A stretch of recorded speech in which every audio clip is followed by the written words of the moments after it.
오늘 말씀의 제목은 믿음은입니다. 믿음은. 여러분, 우리는 믿음에 관해서 수없이 들었습니다. 그리고 지금도 듣고 있는 단어가 바로 믿음입니다. 그렇죠? 신앙에 있어서 예수 그리스도를 믿고 따르는 가장 필수적인 단어가 바로 믿음이고요. 교회와 예배를 통해서 자주 접하는 단어가 믿음이고요.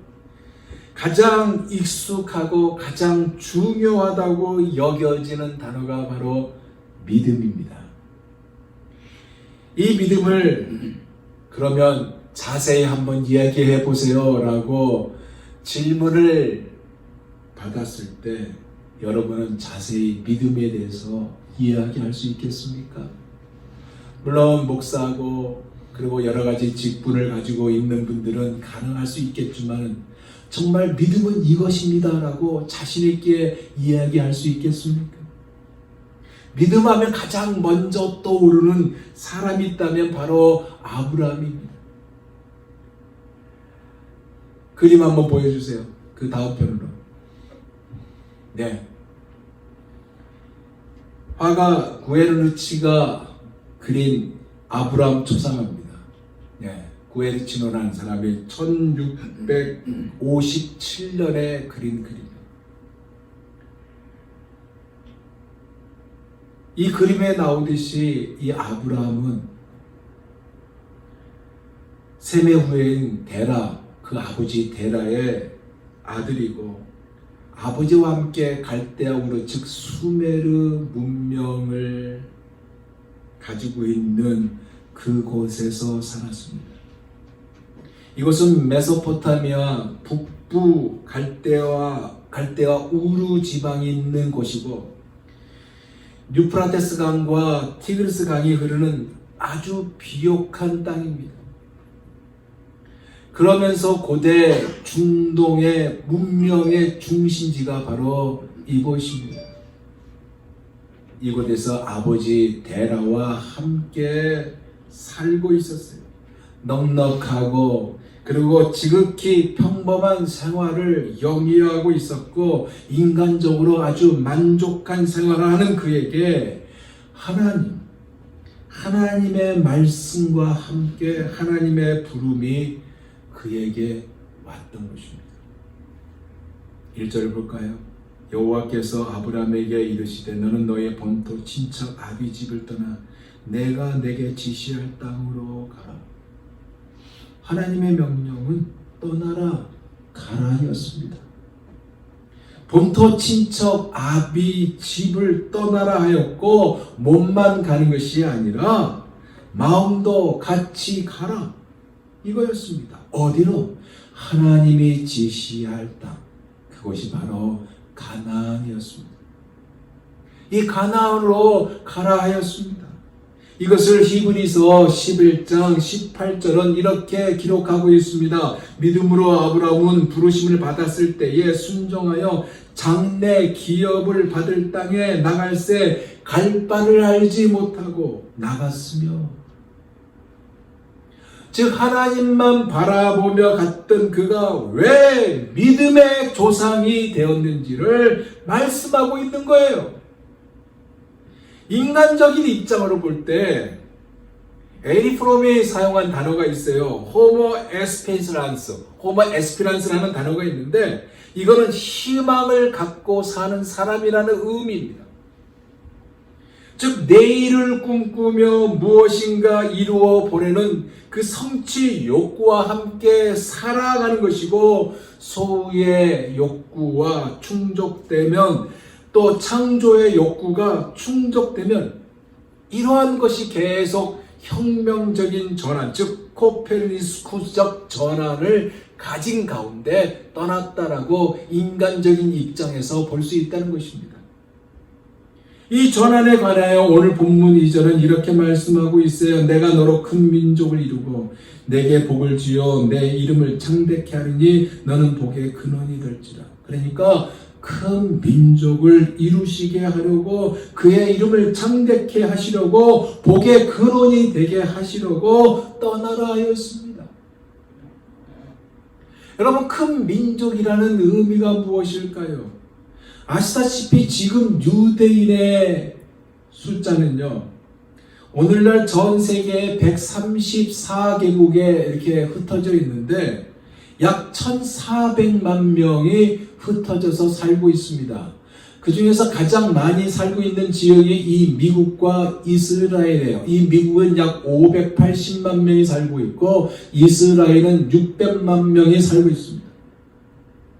이것이 큰 민족일까요? 아니죠. 그러면 이 의미가 무엇일까요? 이것은 어떤 숫자의 개념이 아니라 바로 믿음입니다. 믿음의 조상이 되게 한다는 것이고 예수 그리스도를 믿는 하나님의 백성을 이루시게 하시려는 그 일에 그를 불러낸 것입니다. 즉 이전의 상황을 완전히 바꾸시겠다는 것이고 편안하고 그대로 살다가 죽으면 되는 그것에서 불러내신 것이며 과거의 죄악된 모습이 아니라 새 나라 새 백성을 이루실 새로운 피조물이 되게 하시겠다는 것입니다. 근데 이것을 아브라함 혼자가 아니라 오늘 본문에 보니까 그가 아닌 내가라는, 즉 하나님이 하시겠다고 말씀하고 있는 것입니다. 보세요. 내가 너로 큰 민족을 이루고 내가 내게 복을 주어 내 이름을 창대케 할 것이고 내가 복을 주리니 너는 복의 근원이 될 것이다. 무엇이에요? 강조를 하고 있습니다. 아브라함이 하는 것이 아니라 하나님 당신께서 직접 하시겠다라는 강조이고 이제부터는 내가 너희 인생의 본토와 친족이 되겠고 내가 너희 아비가 되겠다는 약속의 말씀이고 이 분기점을 시작으로 새롭게 시작된 새 나라 새 역사의 장을 열겠다는 말씀이며 조상 대대로 살아온 나라가 아닌 질적으로 다른 나라, 로마서 12장 2절 말씀 그대로 너희는 이 세대를 본받지 말고 오직 마음을 새롭게 함으로 변화를 받아 하나님의 선하시고 기뻐하시고 온전한 뜻이 무엇인지 분별하도록 하라라는 이것의 시작, 즉 하나님의 왕국의 시작의 발기인으로 그를 불러내셨던 것입니다. 그런데 그때 그의 나이가 몇 살이요? 14세 아닙니까? 75세. 그리고 아들은커녕 딸도 없는 자입니다. 그런 그에게 새로운 자손을 주셔서 그의 후손을 번성시키겠다는 것이고 큰 민족을 이루게 하시겠다는 약속을 하신 것인데, 중요한 것은 아브라함이 하는 것이 아니라 하나님 당신께서 직접 하시겠다는 강조이고 이제부터는 아까도 말했듯이 내가 너희 인생의 본토와 친족이 되겠고 내가 너희 아비가 되겠다는 약속의 말씀이며 하나님의 특별한 섭리 가운데서 전쟁과 탐욕으로 불행이 끊이지 아니하는 세상이 아닌 모든 민족에게 복을 나누어 주는 복의 근원이 되게 하신다는 말씀입니다. 이 말씀을 준비하다가 갑자기 지난주 친교 시간에 나눴던 대화가 순간 머리를 스쳐 지나갔습니다. 요한 목사님 먼저 이런 말씀하셨어요. 기억나실 거예요. 하나님의 기도를 다 응답해 주고 마는데 아직 이 기도는 안 하신 것이 있다. 그것이 뭐냐? 이가 새롭게 나는 거다. 그랬어요. 이를 새롭게 나게 해달라고 기도를 하셨던 것 같아요. 이거는 안 들어주셨다. 이가 새로 나면 하고 싶은 일이 많은데 목회도 다시 하고 싶은 그런 말씀도 하셨던 거예요. 여러분, 목사님이 이렇게 생각한 이것이 무리일까요? 믿음이라는 단어를 사용하기에는 억지냐 이거예요. 70이 넘은 나이에 하나님의 부름을 받아서 떠나는 아브라함의 이것이 억지냐 이거예요. 알다시피 우리가 8월 마지막 주일날 오후에 우리 이용복 선교사님 선교사 파송 예배를 총회 선교사님으로 이렇게 해서 했던 기억나실 것입니다. 나이 74세 몽골 주제 총회 선교사로 파송한 이거 다 은퇴할 나이라고 이교동성으로 이야기하는데 아브라함과 나이가 같은 동갑대예요. 따져보면 몽골을 향한 하나님의 부름에 응하셨는데 이것이 무리냐 이거예요. 믿음이라는 단어를 사용하기는 억지냐 이거예요. 이것이 갑자기 떠올랐어요. 아니다, 그렇지 않다라는 결론을 내린 겁니다. 그러면 무엇이 믿음일까요? 에베소서 2장 8절에서 9절의 말씀을 보면 이렇게 기록되어 있습니다. 들어보세요.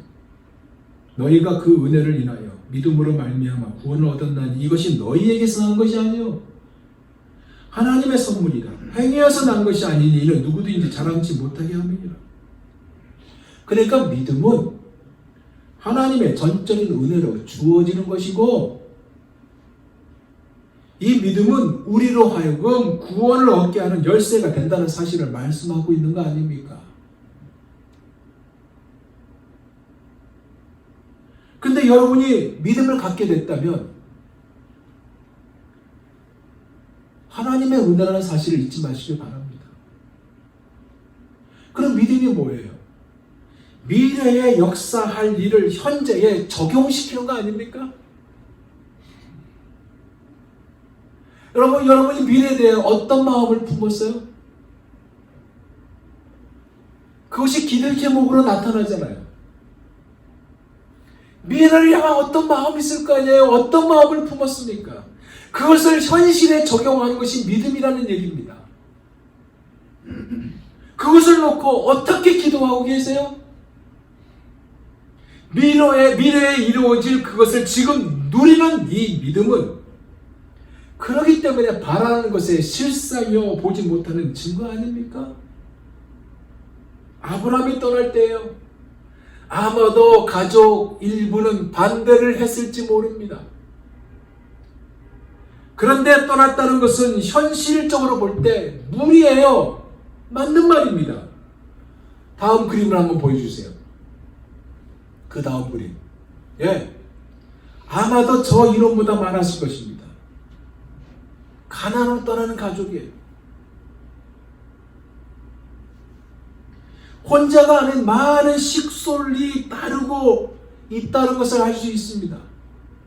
조카 롯과 그 가솔들을 데리고 가나안으로 가는 모습입니다. 그가요 세겜 땅 모레에 이르렀을 때 그 땅에는 이미 가나안 사람들이 살고 있었어요. 그러다 보니 어떻게 해요? 그들을 피해 산간 지방으로 이동을 하게 됩니다. 그러다가 결국 어디에 도착한지 아세요? 네게브 사막, 즉 네게브라는 땅에 도착합니다. 이곳이 아까도 말했듯이 사막입니다. 사막. 그러니까 하나님의 부름을 받고 도착한 곳이 살기 힘든 이 사막 한가운데 정착한 곳입니다. 정착을 했는데 대지가 파란 것이 아니라 시뻘거예요. 뭐예요? 그 땅에 기근이 찾아왔어요. 그러니까 어떻게 해요? 살기 위해서 거기에서 떠나 어디로 갑니까? 애굽으로 가요. 애굽으로 들어가서 뭐라고 그래요? 애굽에 그 문화가 있으니까 아내 사례에게 아내라고 얘기하지 말고 누이라고 얘기하라고 서로 짝짝꿍한 다음에 그렇게 했는데도 불구하고 애굽 왕 바로가 사례에게 추궁거리니까 추궁거리잖아요. 추궁거리니까 비굴하게 아내가 아니라 누이라고 불러대기까지 하지 않습니까? 무슨 얘기냐면 하나님의 말씀에 따라 순종하고 믿음을 가지고 떠났다고 했는데 어려운 일들이 계속 생겨난 것입니다. 여러분 같으면 이런 상황에서 어떻게 하시겠습니까? 봐라. 너 하나님의 말씀이라고 한 것은 네가 착각한 거 아니니? 그렇게 하지 않겠어요? 그 결과로 우리까지 고생을 시킬 이유가 뭐니? 라고 하지 않겠냐 이거예요. 그런데 보세요. 믿음의 결과가 어떻게 나타나요? 하나님이 함께 하시니까, 하나님이 하시니까, 하나님의 간섭함이 있으니까 나올 때 그것도 풍성한 재물까지 얻어서 애굽에서 다시 나오지 않습니까? 당대 최고 나라고 최고의 문화를 가진 그 나라에서 있을 수 없는 일이 일어난 것입니다. 하나님의 역사 아니고서는 일어나지 않는 일입니다. 하나님의 역사가 있었기 때문에 가능한 거예요. 그 경험한 아브라함이 다시 어디로 갑니까? 가나안 새로운 땅으로 가요? 아니에요. 다시 갔던 그 네게브 사막으로 다시 가요. 가나안에 도착하여 예배를 드렸던 단을 쌓았던 그곳 이 네게브의 사막으로 다시 돌아옵니다. 즉 물이라고 생각하는 장소로 돌아와요. 왜요? 갈대아 우르를 떠날 때 막연하게 생각한 하나님을요 애굽에서요 영적으로 만났거든요. 그 다음에 아브라함이 달라집니다. 그 이후에 과거의 모습이 아닌 새로운 모습이에요. 조카 롯과의 그 다툼이 있었잖아요. 우선권을 그에게 먼저 주는 아브라함입니다. 그러면서 뭐라고 그래요? 내가 좌하면 나는 우하고 내가 우하면 나는 좌하리라. 그럼 그에게 하나님의 말씀이 무엇입니까? 창세기 13장에 보면요 14절에서 17절 보면 이렇게 말씀하십니다. 들어보세요. 롯이 아브라함을 떠난 후에 여호와께서 아브라함에게 이르시되 너는 눈을 들어 너 있는 곳에서 북쪽과 남쪽 그리고 동쪽과 서쪽을 바라보라. 보이는 땅을 내가 너와 내 자손에게 주리니 영원히 이르리라. 내가 내 자손이 땅에 티끌 같게 하리니 사람이 땅에 티끌을 능히 셀 수 있을진데 내 자손도 세리라. 너는 일어나 그 땅을 종과 횡으로 두루 다녀보라. 내가 그것을 내게 주리라. 그러기에 여러분 믿음은요 하나님의 선택이 있었고 그 부르심의 순종입니다. 그리고 이 순종은 복의 근원이신 하나님께서 아브라함을 축복하는 자가 복을 받게 되고 아브라함을 저주하는 자가 저주를 받게 하신다고 3절에 말씀하고 있어요. 볼까요? 너를 축복하는 자에게 내가 복을 내리고 너를 저주하는 자에게 내가 저주하리니 땅의 모든 족속이 너를 인하여 복을 얻을 것이니라 하신지라. 지극히 평범하고 보잘것 없으며 초라하고 미약한 존재를 이스라엘 조상으로 예수 그리스도의 조상으로 땅의 모든 족속이 그를 인하여 복을 얻는 복의 근원으로 삼으셨고 그 근거가 뭐냐? 바로 믿음이란 것입니다. 그러기에 여러분 하나님은요 문제보다 크신 분이라는 사실을 믿으시기 바랍니다. 여러분이 어떤 문제를 가지고 계십니까? 그 문제보다 크신 분이 하나님이에요. 이 사실을 믿는 자는 이사야서 43장 2절 말씀대로 되어 내가 물 가운데로 지날 때 내가 함께 할 것이라. 강을 건널 때 물이 너를 침몰치 못할 것이며 내가 불 가운데로 행할 때 타지도 아니할 것이요 불꽃이 너를 사르지도 못하리니. 이런 경험을 하게 된다니까요. 아멘. 그리고 바랄 수 없는 중에 바라고 믿는 자의 자리에 서게 될 거예요. 왜 그럴까요? 하나님이요 창세기 15장 4절에서 5절을 보면요 이런 말씀을 해요. 여호와의 말씀이 그에게 임하여 이르시되 그 사람이 내 상속자가 아니라. 그 사람이 누구예요?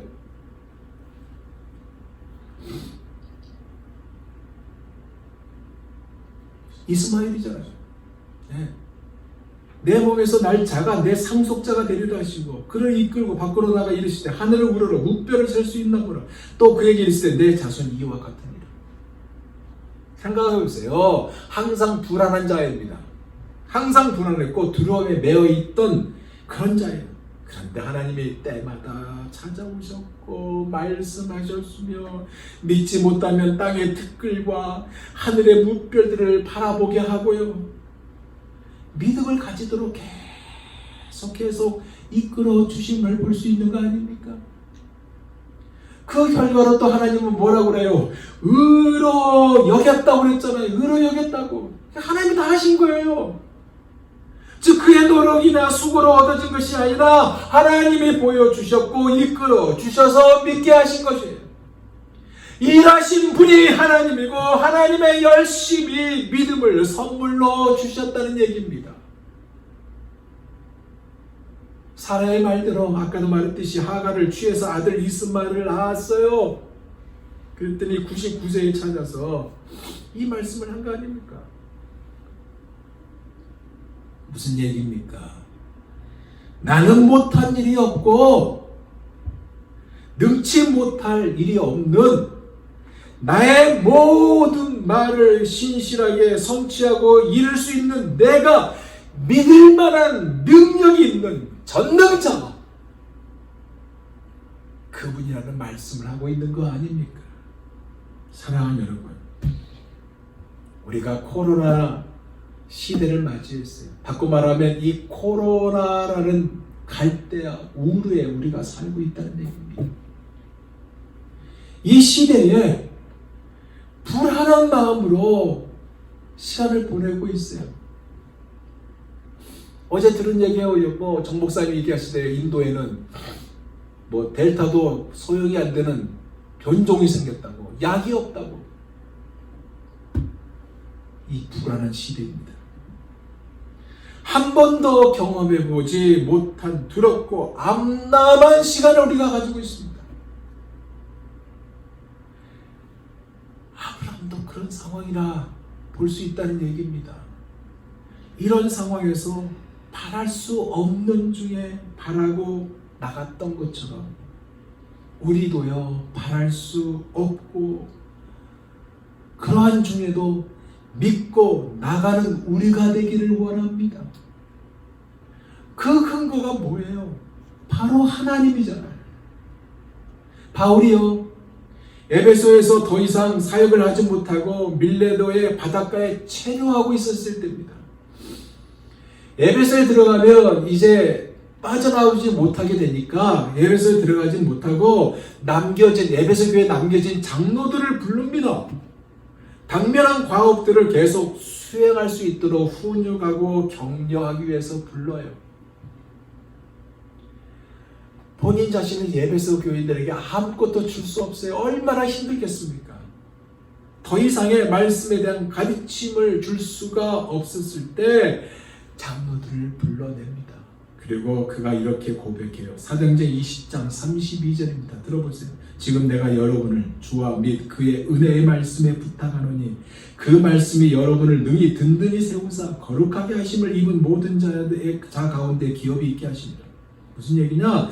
더 위대하신 분, 반드시 신실하게 이루시는 전능하신 하나님에게 맡길 수 있다는 그 마음을 담고 얘기한 거예요. 이것이 믿음이고 이것이 바랄 수 없는 중에 바라고 믿고 나가는 것입니다. 이제 말씀을 마치고자 합니다. 하나님은요, 한 사람을 불러냈어요. 갈대아 우르에서 부르셨고 그 부르심을 받은 그의 삶은 새로운 차원의 인생이 되었습니다. 그에게 어떤 조음이 있어서가 아니라 하나님의 은혜가 임한 거예요. 우리의 구원도 마찬가지입니다, 여러분. 구원받기 위해서 우리가 아무것도 한 것이 없어요. 구원받을 만한 조건도 없지만 하나님의 은혜가 우리를 구원해 주신 것입니다.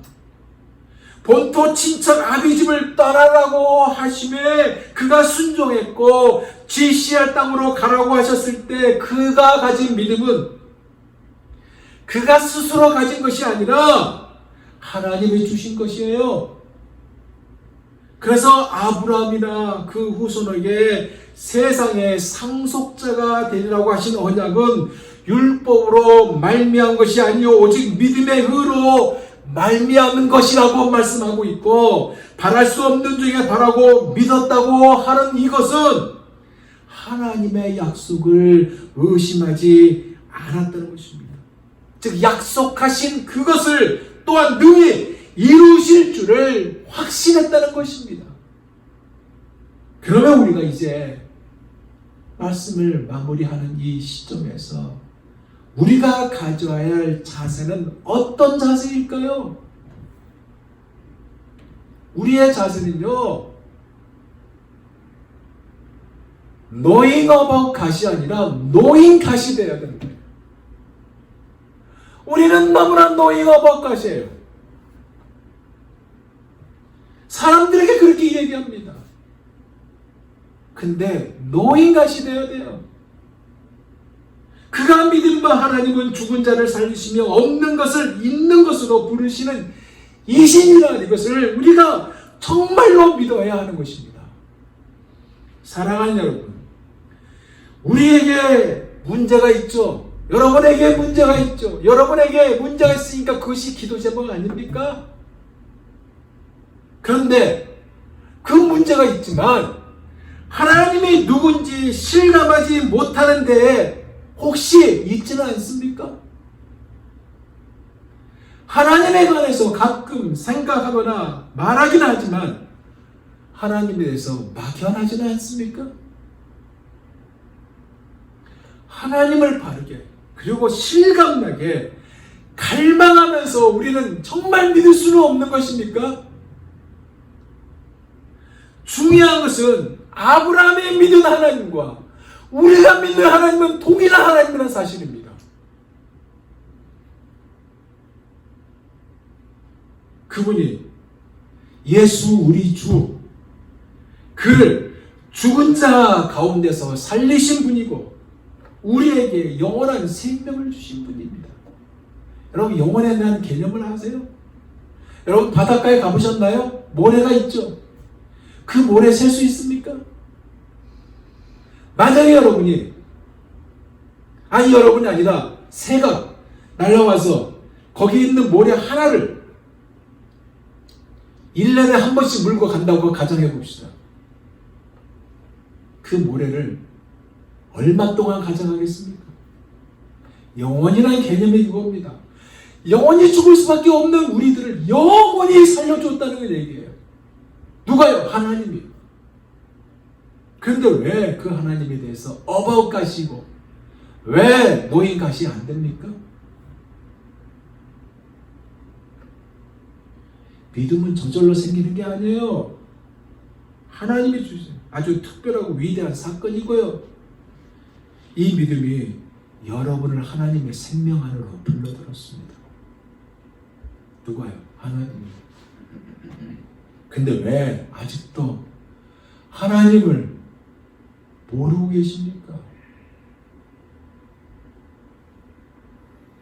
하나님의 말씀하고 있어요. 너는 내게 부르시라. 그러면 내게 응답하겠고 크고 놀라운 비밀을 내게 보이리라. 이건 사실입니다, 여러분. 사실이에요, 여러분. 이거 경험한 적 얼마나 많이 있습니까? 근데 왜 우리는 이거 못 경험합니까? 이제 knowing about God이 아니라 정말로 knowing God이 되기를 원합니다. 기도하겠습니다.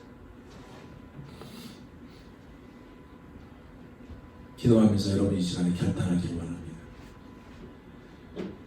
한 1분간 조용히 묵상하면서 결단하는 이 시간 되기를 바랍니다. 내가 정말 knowing God을 하고 있는 건지 knowing about God을 하고 있는지 한번 여러분 자신을 돌아보면서 오늘 하나님이 여러분을 놓고 하고 있어요. 아무아무개야, 아무아무개야. 내가 너를 만나려고 이 시간에 왔다. 여러분 마음의 문을 열고 주님을 초청하는 이 시간 되길